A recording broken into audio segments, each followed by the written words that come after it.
jërëjëf mbokku téléspectateurs yi mbokku internautes yi ñuy seetaan sur votre chaîne de télévision la TMS TV tey en ce mardi 18 octobre 2023 cette soirée du mardi ñu ngi en direct ici au Palais Royal ñu ngi en direct dans le bureau du maréchal, dans le bureau du khalife général de la médecine traditionnelle, celui qu'on ne présente plus comme le meilleur de sa génération, celui qu'on présente comme celui-là qui est le meilleur dans l'humanité, muy Alhaji Thierno Moulay Sow.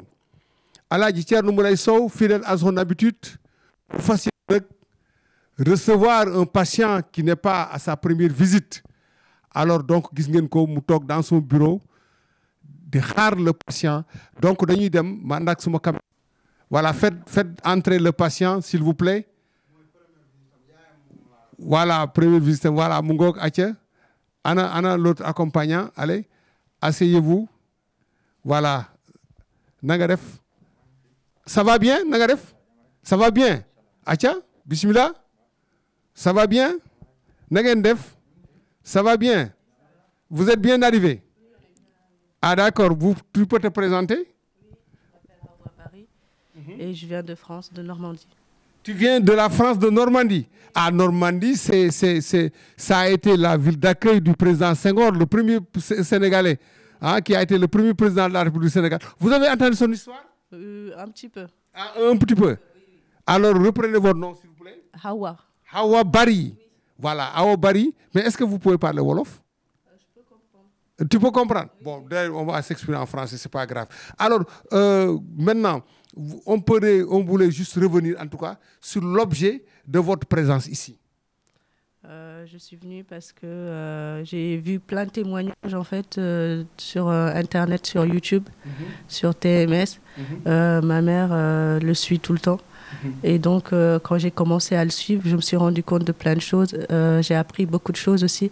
Voilà. Et voilà. Nena, dafa yàgg suivre ci TMS yàgg chaîne ci YouTube mook yaayam mu gis jëmm ji vraiment kiraama yi muy def moo tax mu ñëw fi. Alors maintenant, quand vous avez fini de le découvrir à travers YouTube, la TMS TV, alors quelle impression il vous a laissé? Qu'il a réussi à créer une communauté avec des fidèles et qui s'y connaît dans ce qu'il fait. Et puis aussi qu'il a aidé beaucoup de personnes parce que dans les témoignages, j'ai vu qu'il y avait des personnes qui venaient avec leurs problèmes. Je me suis reconnue dans leurs problèmes. Et puis après, ils revenaient quelques temps plus tard et ils étaient beaucoup mieux. Voilà. Nena, bi mu gisee nit ñi muy faj di consulter mu gis nit ñi def témoignage dem ba ñooñu def témoignage dem ba former njaboot moom ci ñi muy def témoignage ak ñi muy faj ak li gars yi di wax moom mu gis ci boppam maanaam mu gis ci boppam. Donc vous vous êtes reconnu vraiment dans ce qu'il fait. Oui, c'est ça. Exactement. Donc c'est à partir de là. Au début, j'avais peur de regarder les vidéos. Et c'est ma mère qui m'a poussé à regarder. Voilà, nena bi mu ko doon xool dafa demoon ba xaw a ragal mais après yaay ji ne ko del bu ragal seetaan la rek.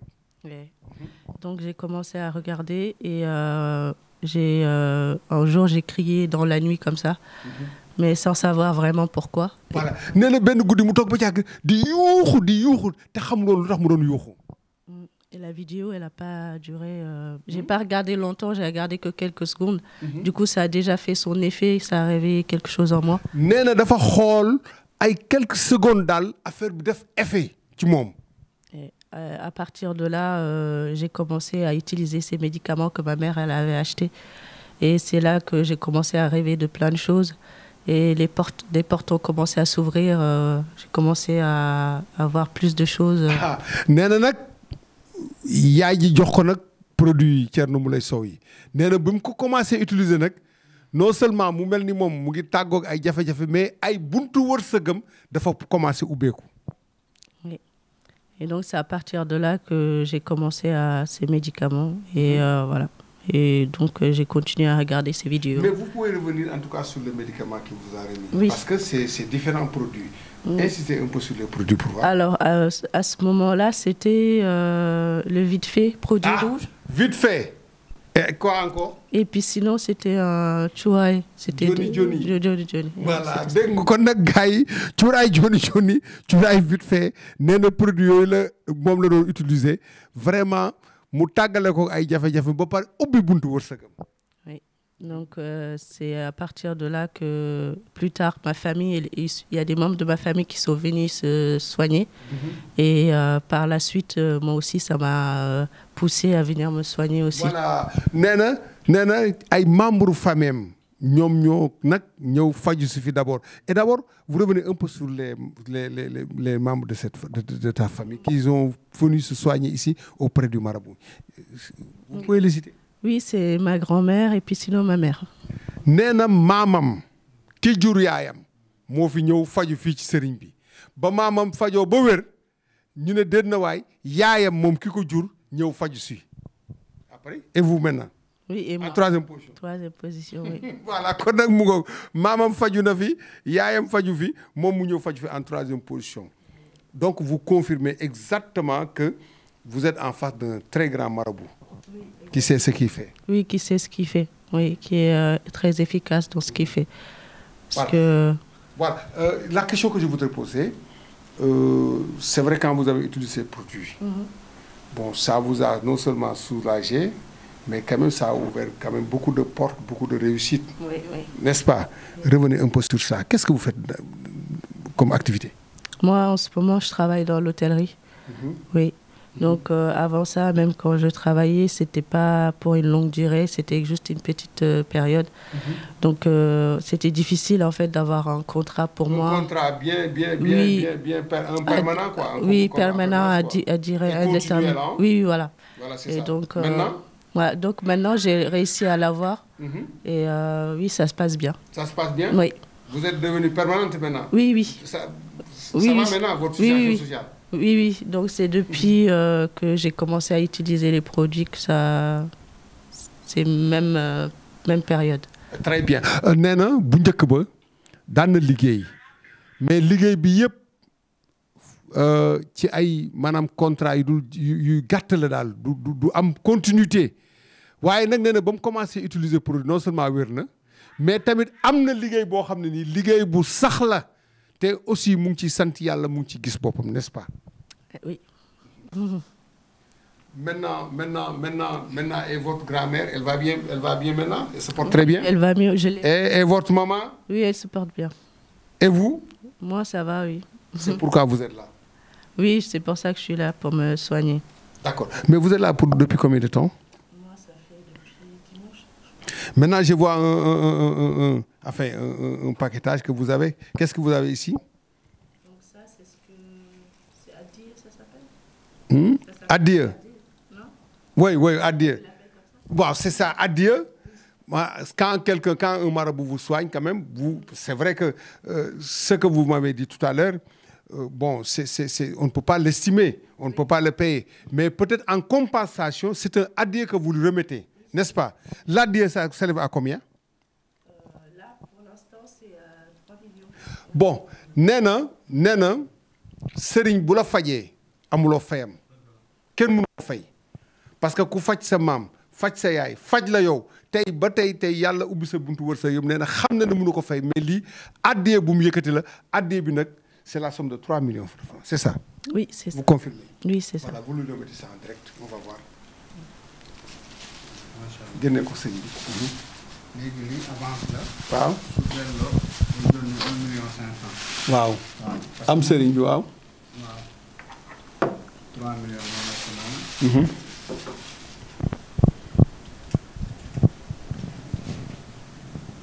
waaw sëriñ bi ñu ngi lay nuyu di la ziar gis nga sa patiente bi ñu dugal en direct nga faj maamam faj waajuram bu jigéen moom nga faj ko nga dégg li mu wax tey dañ bëggoon tey nga confirmer ñu loolu. jërëjëf alhamdulillahi rabbil alamin a'uuzu billahi mina shaytaani rajim wala xawla wala xuwata illa billahi azim gannaaw ba ñu sante suñu borom nag ñu ngi julli ci yonte yàlla Muhammad sallallahu alayhi wa sallam di gën di mbindeef di suñu yaakaaru tey ak ëllëg gënal ñu suñu ndey gënal ñu suñu baay gënal ñu suñu jëmm ji di am kontaante ak mbégte lool ci bis bi tey macha allah di la nuyu doyen di kontaan bu baax suma gan ñi macha allah di kontaan bu baax a baax macha allah ci Awa Bari macha allah jóge foofu ca France di nuyu aussi nijaayam ndeysaan ñoom depuis 19 dañ daan ñëw ci man macha allah mu nekk ñu ma yàgg xam ñu ma yàgg jëflanteel ndax comme nu mu la ko waxee moom maamam laa njëkk a faj ndeysaan maamam laa njëkk a ñaanal mooy yaayu xale bu góor bi ngay gis ni yaayu nijaayam moo nekk noonu maamam laa njëkk a faj ndeysaan ñu toppoon ko di ko xeex ba am ay mbir yu bëri nekkoon ci yaramam ma dimbali ko yaayam jóge France ñëw ànd ak nijaayam ak yaayam ñëw ba fii vraiment ak maamam boobu maa ngi Cambérène ma jëflante ak ma jëflante ak maamam jëflante ak moom ñaanal ko faj ko ba mu dellu ndeysaan mu nekkaat ci jàmm nekkaat ci activité am yàggul tuuti après ñaari at yaayam ñëw ndeysaan mooy Aysata Ba mu ñëw moom it bu mu ñëwee ma jëflante ak moom ndeysaan moom it bëri woon na ay xeex ndeysaan mu nekkoon di jàppale yaayam xam nga rek boo nekkee di jàppale say famille du ñàkk gars yi di la xeex moom it yaayam ñu koy xeex macha allah yàlla def nag mu jënd vite fait bi jëndoon volcan bi léegi nag loolu moo leen dimbali ba tax ñu mën a ñëw faju parce que yaayam ba mu jëndee fi vite fait bi jënd volcan bi dem laal ko buntu yu commencé ubbeeku ak yooyu comme moom ni lu mu wax daan na am ay liggéey mais du yàgg ci liggéey bi daan na am ay liggéey mais du fa yàgg mais vite fait bi ak volcan bi moo ko jàppale ba mu mun a am liggéey ba léegi mu mun a fixé wu ci liggéey bi wax na ko am possibilité ñëw mun a faju wax na ko waaw defe naa ne macha allah kon maa ngi ñoom dafa yàgg waaw moom laa njëkk a faj yaayam rax dolli faj ko tamit parce que laal na garab yi gis na ci jàmm tey loolu moo ko dimbali hôtel bu muy liggéey ñu mun ko fa embauché ñu mun ko jël di ko fay moom moo tax mu mun a dajale xaalis bii nii vraiment yónnee ko 4 millions 500 la ñu waxante waaye 3 millions la ma jox bu delloo incha allahu moom kartam du mën a retirer fii su delloo dina mën a retirer 1 million 500 yónnee ma ko muy 4 millions 500 comme nu ma ko waxee gis nga moom nee na lii addiyee la parce que ñoom xam nañu valeur u faj xam nañ suma valeur parce que gis nga addiya la ko wax maanaam waxul sax fay dafa ne addiya waaw effectivement maanaam xam nañ ne sëriñ kenn mënu ko fay rawatina ñaan bu nangu bu mel ni Thierno Moule Sow nga xamante ne nit yi dañuy fàqee fu ne ci àdduna bi daw di ñëw fii jóge France moom yaayam jóge na ñaari yoon France ñëw ma jëflante ak maamam jëflante ak yaayam bi yoon yaayam yabal ko ne ko demal si sama sëriñ mu jëflante ak yow loolu moo waral mu ñëw fii mu jóge France depuis dimanche moo ngi ci kër gi dafa jël conseil moo tax mu daw ñëw waaye amul woon temps macha allah ñëw na nag gis nga 3 millions yaa ngi nii lii du dara santé n'est pas de prix nit ki am wér am jàmm xaalis bi day jeex waaye boo amee sa wér am sa jàmm sa buntu wërsëg ubbeeku yow yaay am lii waaye lii mënu la am defe naa ne du moom kese moo fi ñëw di joxe ay millions partout dans le monde ñi dañuy jóge fu ne ci àdduna bi di ñëw di joxe ay millions lii nag mooy dagg xolu gaa yi lii mooy kurtu karta seeni xol mooy ngurtu ngarta seeni xol parce que saa su ne dañuy gis ñi di jóge fu ne di ñëw di indi ay millions di faju parce que xam nañ fii lu fi ne dëgg la ndax koo jëflanteel maamam jëflanteeg yaayam moom it mu ñëw sët ñëw xam nga ne defe naa ne kon bu dee coupe bi yóbbu nga ko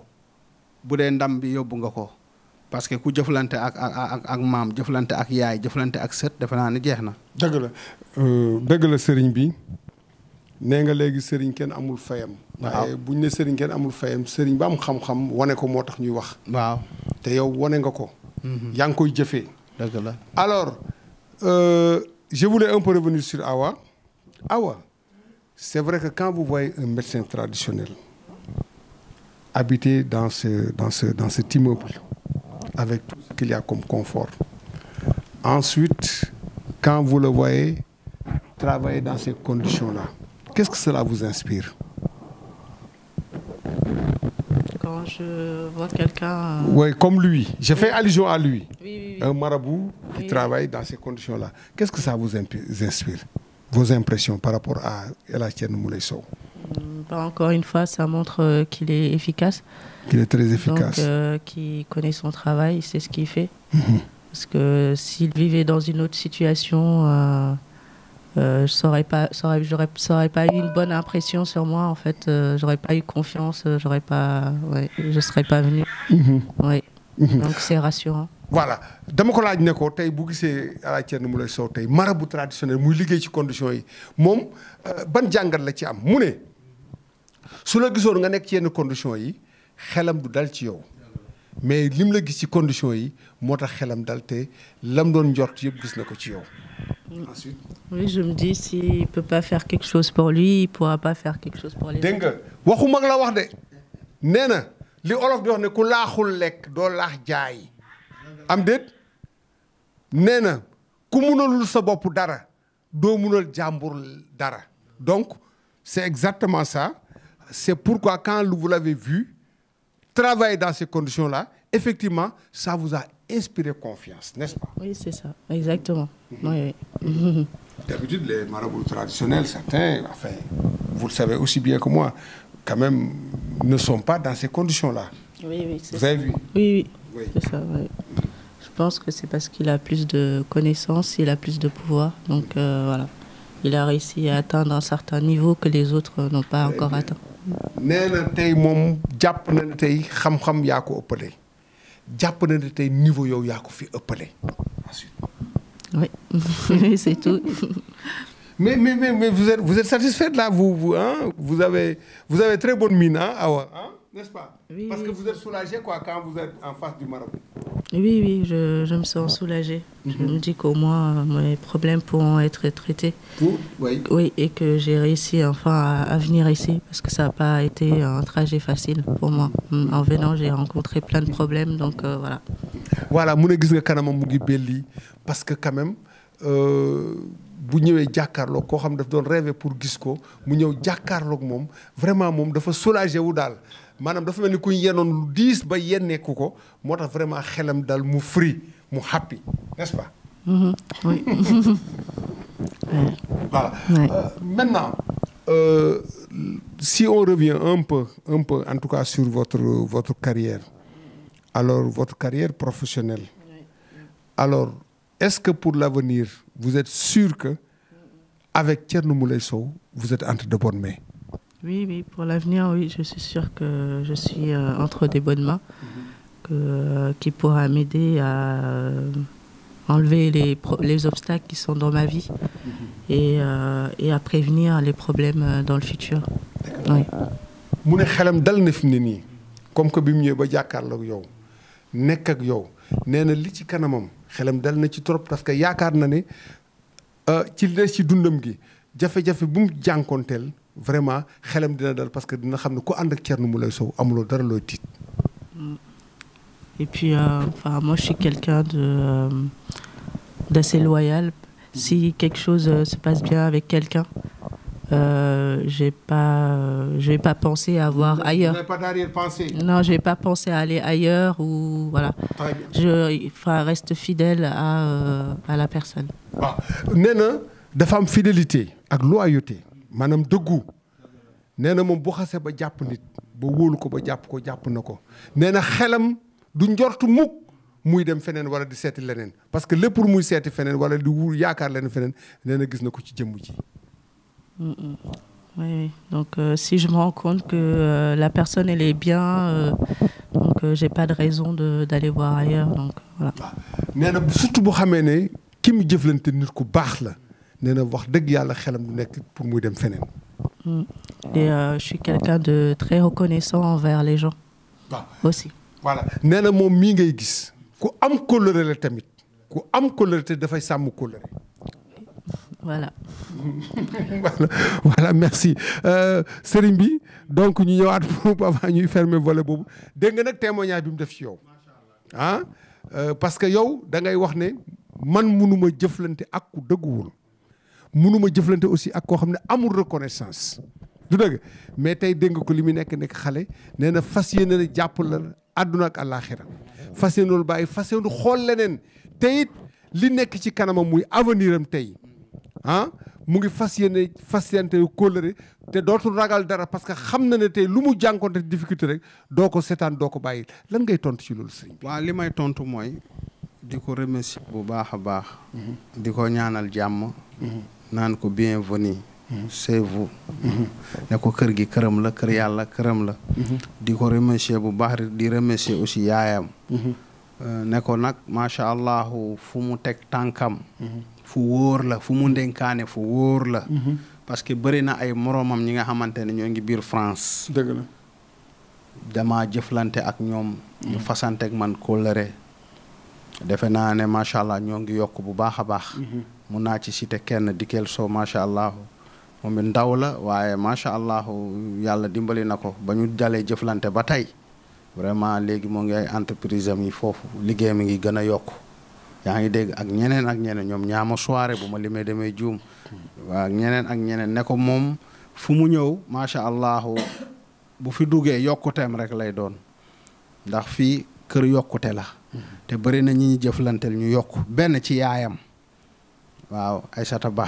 déjà moom it commencé na yokk ndax moom xam na yaayam bu njëkk ak yaayam léegi bokkul déjà kon moom fu mu teg tànkam fu wóor la parce que déjà waa këram xam nañ fi déjà boo gisee yaayam yabal ko ba mu ñëw ba fii vraiment xam na ne fii doomam yaayam fii la ñëw làqu fii la indi doomam pour mu làqu kon dafa làqu ci loxo yu wóor ci kaw ci kanam ci lu baax bu mu ragal dara day yokk ba yëkku bu ñu paree ak moom ba mu ñibbi dina gën a xam ne macha allahu ndekete man sama xalaat naxuma macha allah ndax yaayam yàggul ba mu fi jógee waaye macha allah wax na ma ne sëriñ bi doo nit sëriñ bi yow li nga ma waxoon yëpp gis naa ko liggéeyam dèjà dafa gën a yokk dafa gën a ubbeeku yaayam bi ko jur kon moom su ñëwee ci yoon boobu lañ koy jaarale rek macha allah di am kontaan ak mbégte lool di sant suñu borom bu baax a baax ndax lii dafa fort te lii lu neex la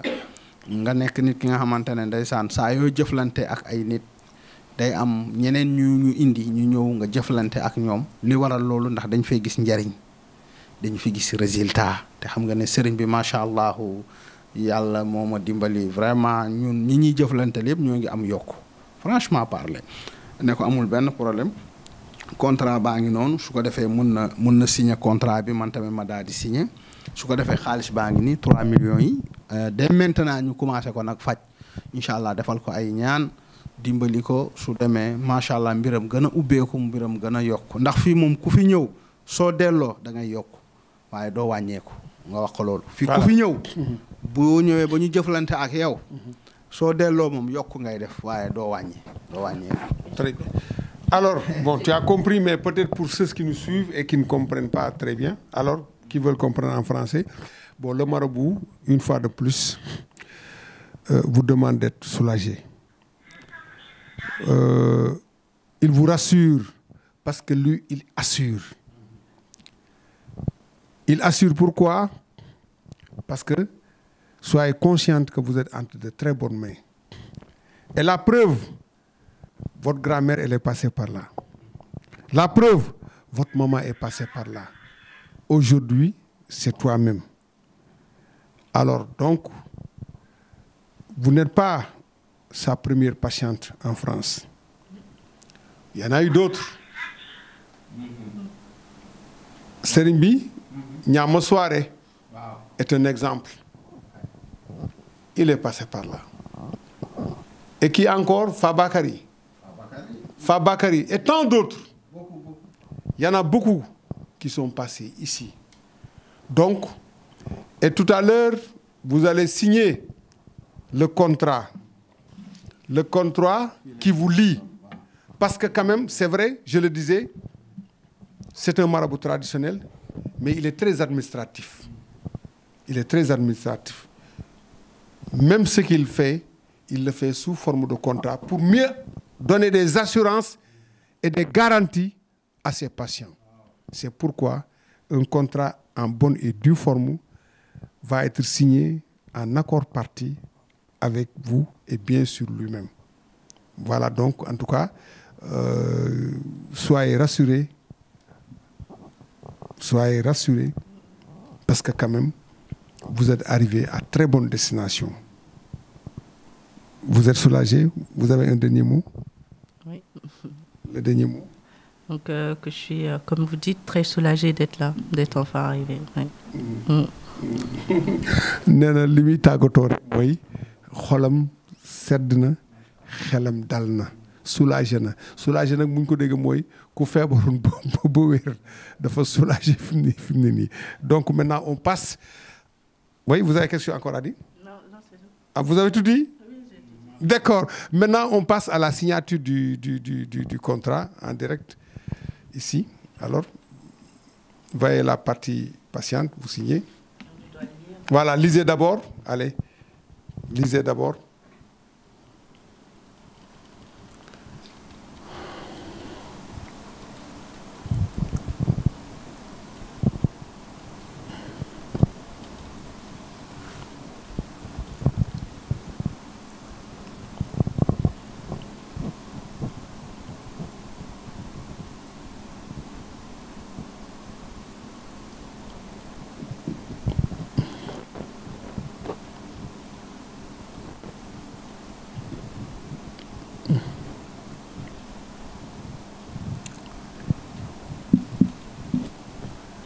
Voilà, donc yéen ñuy seetaan en direct sur la TMS TV ñu ngi fii dans le bureau du marabout, dans le bureau de docteur Thierno Moulay Sow, qui reçoit en ce moment une demoiselle du nom de Awa Bari qui vient de France. C'est vrai, dégg ngeen ko léegi dans les commentaires.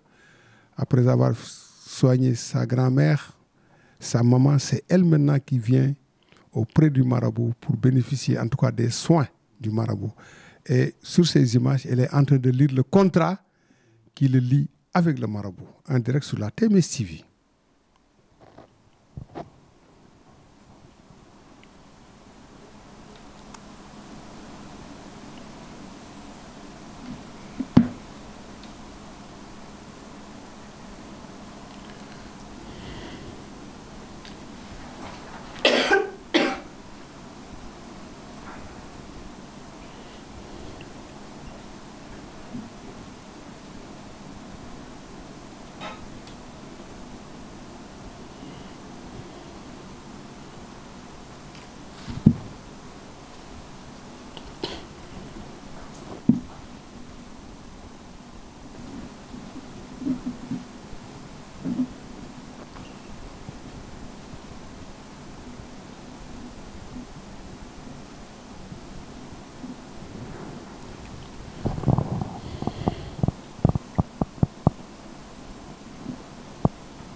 Voilà, donc elle a fini de...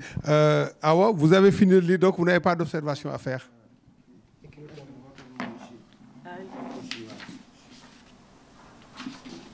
J'écris mon prénom Awa ou mon prénom administratif? Prénom et nom. Le nom qui est sur vos pièces. Ah, mon papier. Voilà, vos papiers. C'est pas le même. Vous avez un nom d'emprunt? Oui. Ah, bon, vous mettez vos noms qui figurent sur vos papiers.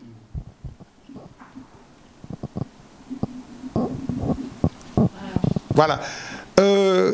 Awa, alors donc vous avez fini de lire le contrat qui vous lie. Vous n'avez pas d'observation à faire?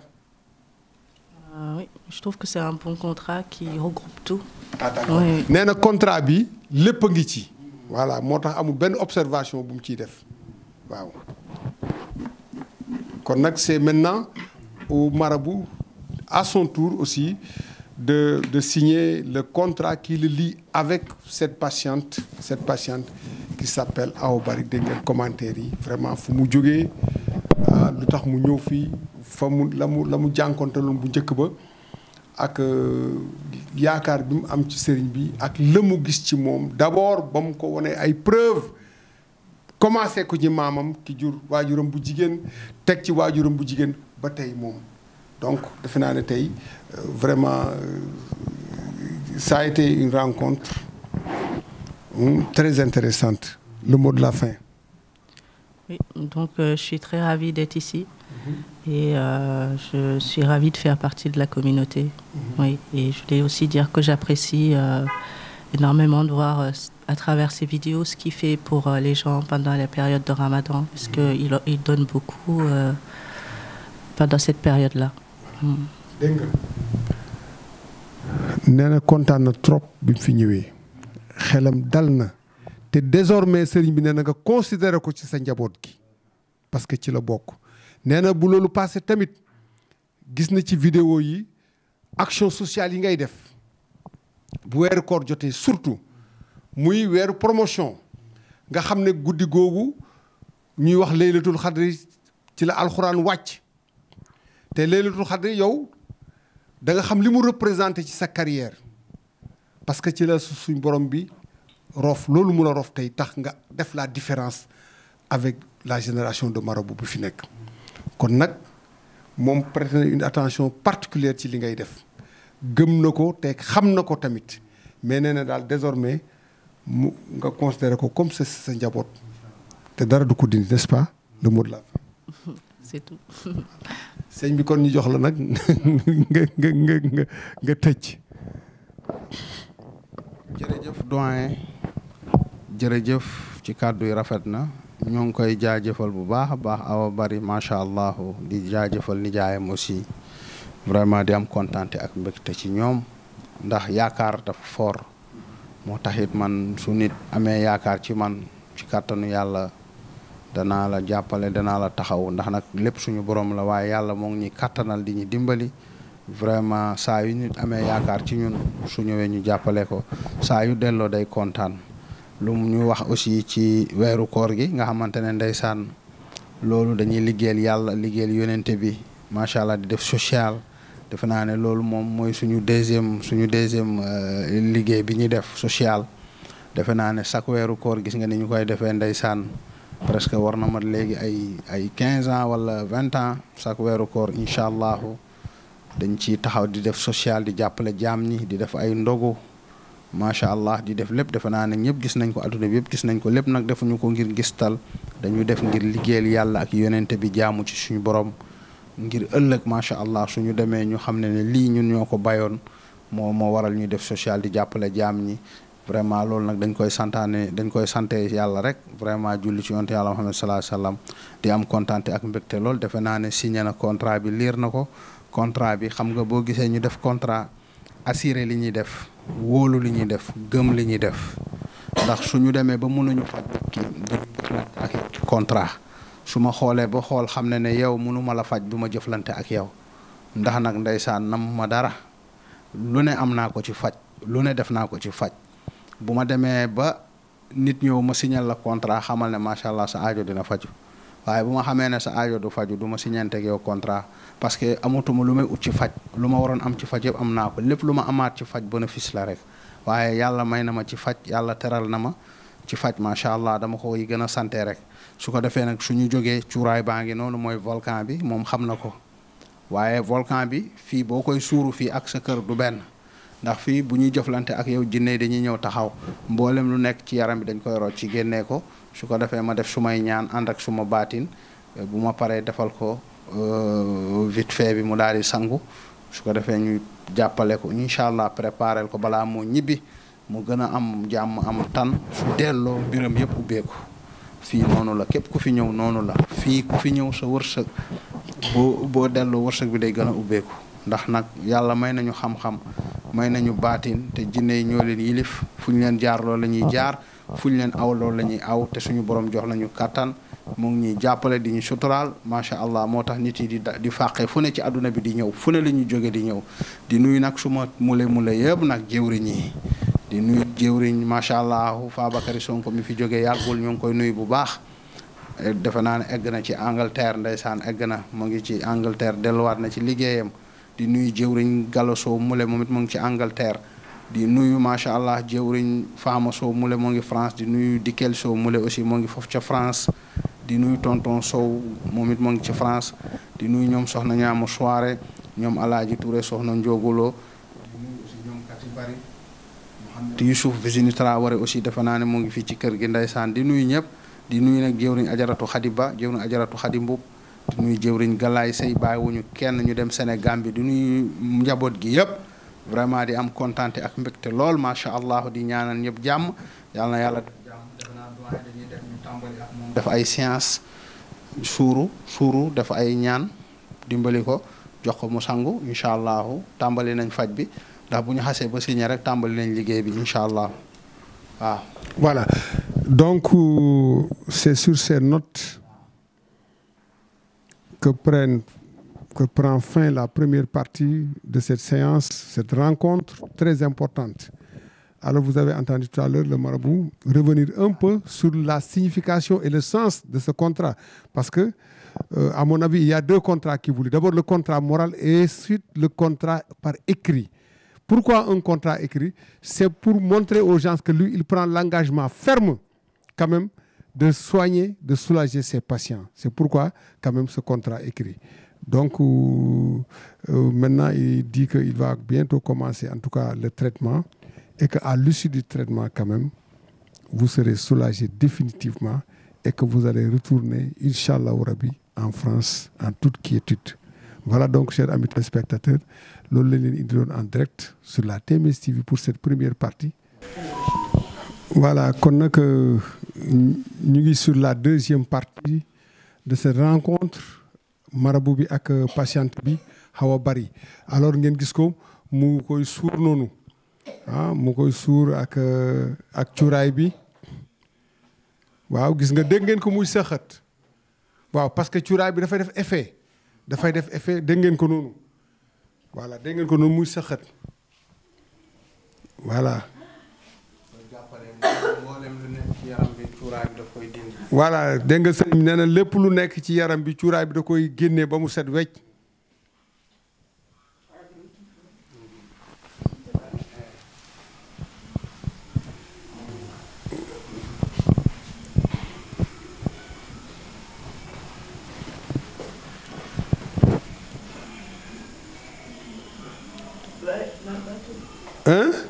allez-y. Voilà kon nag mooy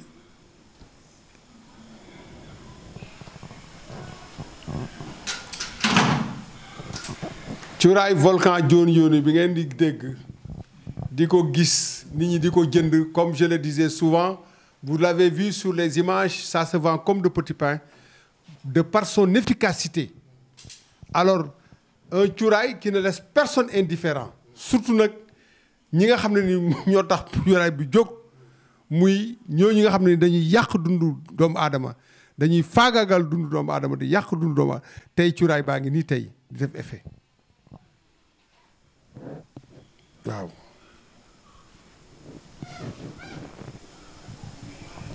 cuuraay bi du bàyyi dara suur nag bi ma koy suur du man kese maag li ma àndal ñooy assisté ñu taxaw ñu nit ñu def seen liggéey pour mboolem li nekk ci yaram bi mu daj. voilà cuuraay bi nag dégg ngeen sëriñ bi li mu ci wax moom ñi muy àndal ñi koy assisté ñëpp waaw liggéey bi ñoo koy sumbandoor comme ça njëriñ rek lañ ciy gis sobe yàlla.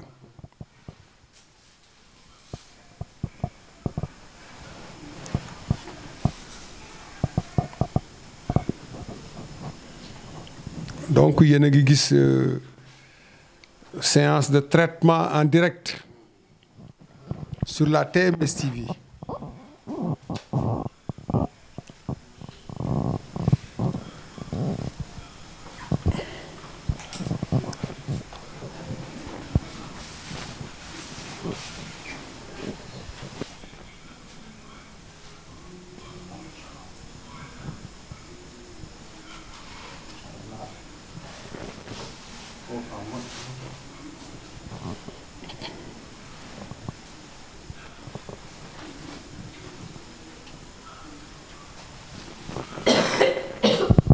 dégg ngeen ko noonu muy sax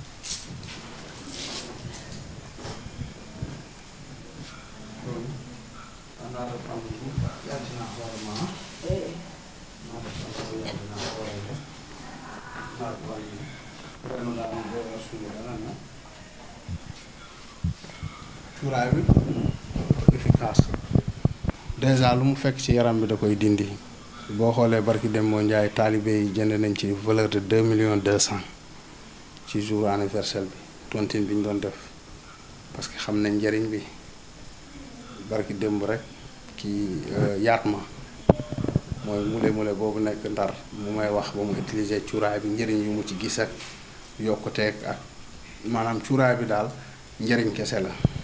voilà dégg ngeen cuuraay bi li mu ci wax keroog ci anniversaire bi rek une valeur de 2,2 millions francs moom la taalibe yi jënd ci cuuraay loolu nag bu ñu ko jëndee c'est parce que efficacité cuuraay bi moom moo ko waral.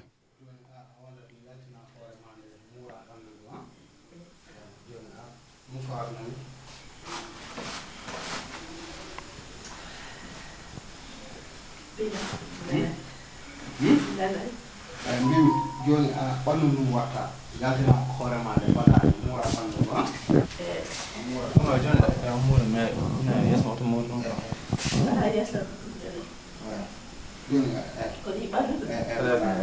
joni reno kaala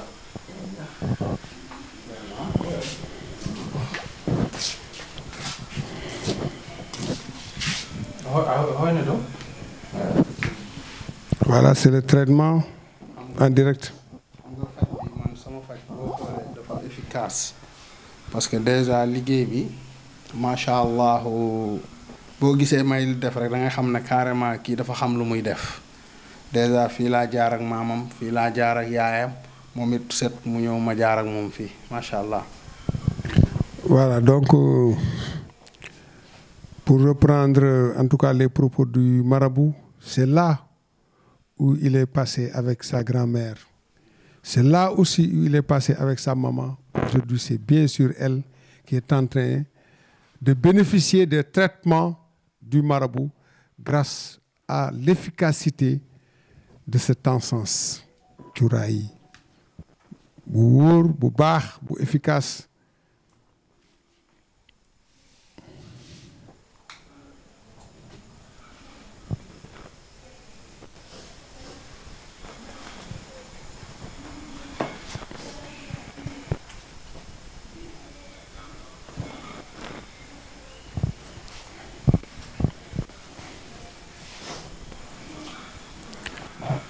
Voilà, donc mu ngi suuru sous l'œil vigilant du marabout qui le suit, qui contrôle tous les gestes.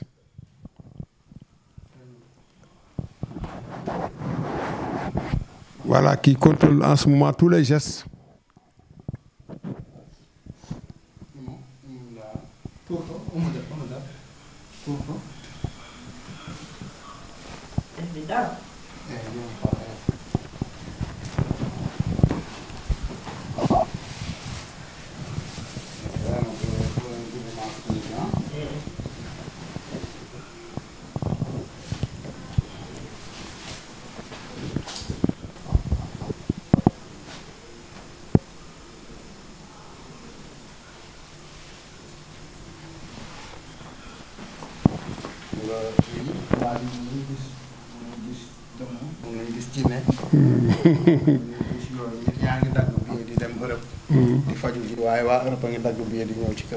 Voilà, donc il dit que nos amis européens ne peuvent pas soigner ces genres de maladies.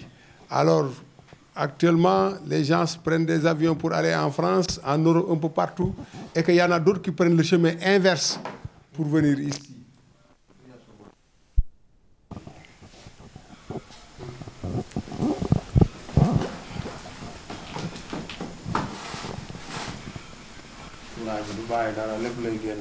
Effectivement. C'est bon, tout.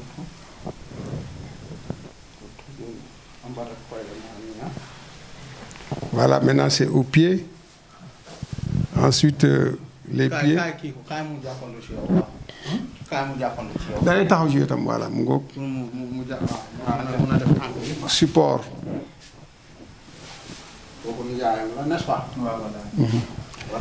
C'est son oncle maternel. Voilà.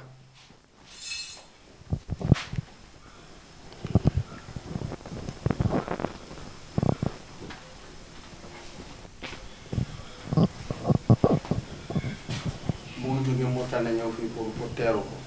ah d'accord. yaayam moo tane la jóge pour teeru si ko fi. ni yaayam.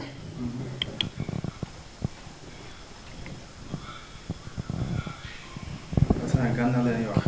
Gànnaar. Gànnaar la ñuy wax. waaw Gànnaar waaw. dañ jël si témoignage yi.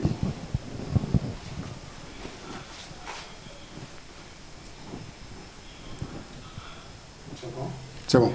léegi dafa loxo yi wala juure rek loxo yi aussi bu dee dañu laa liggéey sa loxo bon nag yooyu yëpp. macha allah ci waay bi dafa baax pour loolu nag. voilà les mains.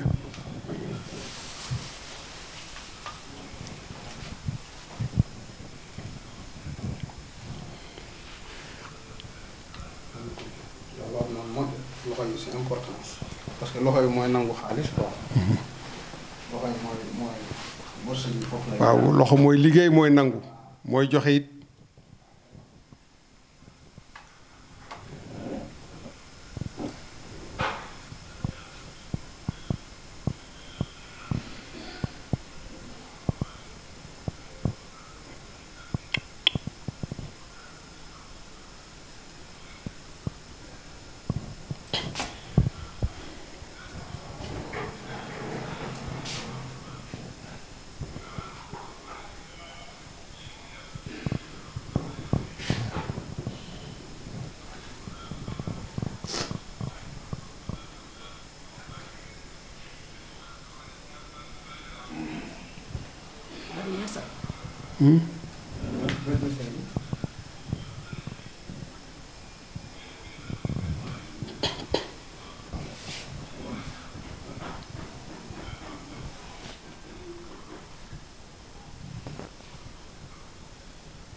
si.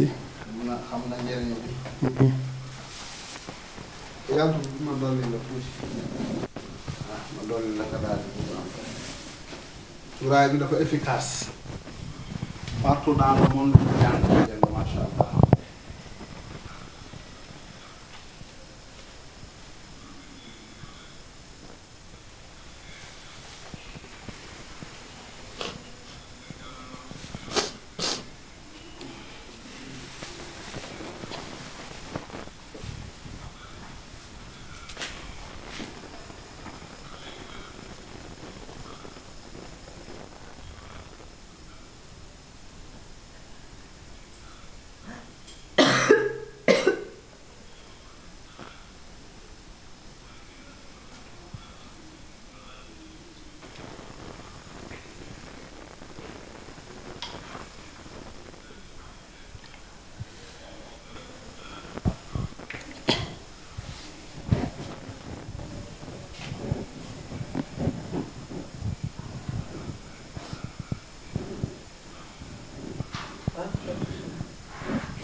Oui, c'est bon.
C'est bon.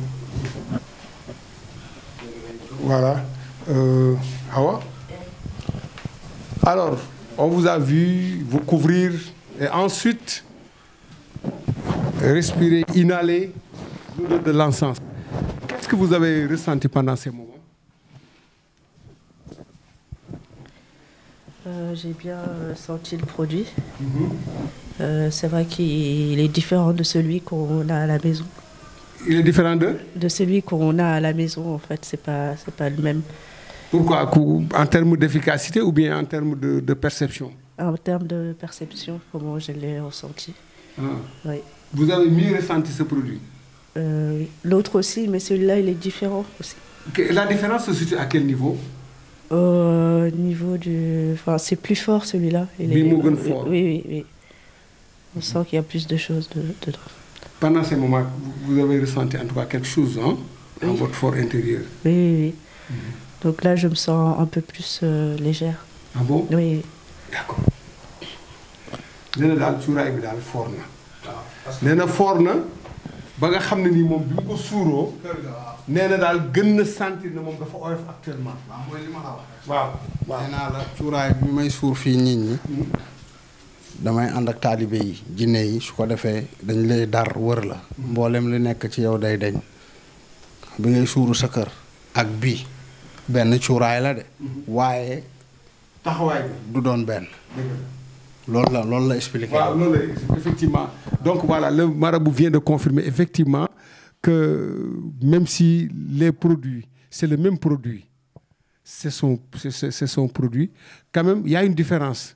La différence se situe au moment de l'utilisation du produit parce que quand il est là il est entouré en tout cas d'une certaine il y a la présence en tout cas de certains esprits qui l'accompagnent. C'est pourquoi vous avez senti que le produit-là que vous êtes en train d'inhaler, l'encens que vous êtes en train d'inhaler était beaucoup plus fort. N'est-ce pas? Vous confirmez? Oui, je confirme. Exactement. Oui, exactement. Mais on vous a vu tousser avec des yeux larmoyants, avec des narines qui commencent à couler là. C'est certainement l'effet. Oui, exactement, c'est l'effet du produit. Donc, j'ai été en contact, tous mes sens ont été en contact, que ce soit mes yeux, mon nez, ma bouche, mes oreilles. Et c'est toutes les parties de mon corps. Donc, oui. Ay sensation dafa yëngatu donc vraiment mon produit daal sentir na ko bu baax a baax n'est-ce pas? Oui, exactement. Oui. Donc vous êtes encore soulagé? Oui. Merci beaucoup. Donc toujours dans le cadre de ce traitement.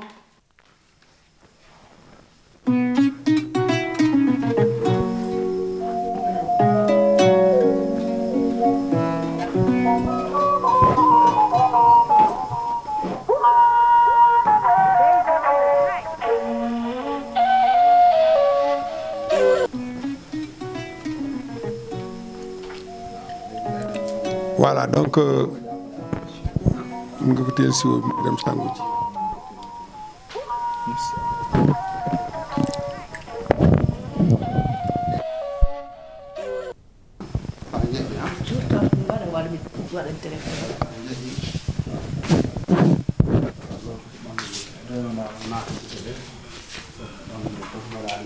Voilà, donc c'est une séance d'explication de la manière dont elle doit se laver. Ni muy sangoo moom la koy won nii waaw mu ngi nii.